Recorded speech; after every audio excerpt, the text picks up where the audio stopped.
সকালে উঠে নিজেই অনায়াসে বানিয়ে নিন কফ সিরাপ বা এক্সপেক্টোরেন্ট।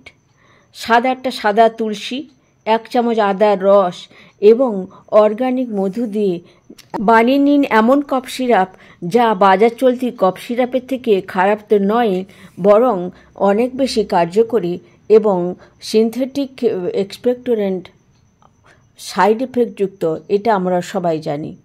পুরো ভিডিওটা যদি লক্ষ্য করেন দেখবেন যে বানানো হয়েছে কিছু তুলসী পাতা, তার সঙ্গে আদা গ্রেট করে সেই আদার থেকে রস বানিয়ে নিয়ে এবং 1 চামচ মধু, যে মধু আনফিল্টার্ড, আনপ্যাস্টুরাইজড, কারণ এটাই খাঁটি মধু এবং মধুর যে অ্যান্টিব্যাকটেরিয়াল গুণ আছে সাদা তুলসী এবং আদার রসের সঙ্গে, এটা আমরা সকলেই জানি।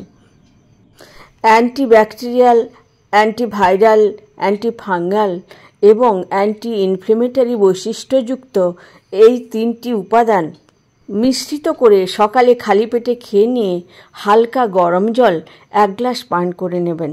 কোনো ঝামেলা ছাড়াই আপনি দেখবেন 3-4 দিনের মধ্যেই আপনার এই গলা খুসখুস এবং শুকনো কাশি, নাক বন্ধ হয়ে যাওয়ার সমস্যা ইত্যাদি চলে যাবে।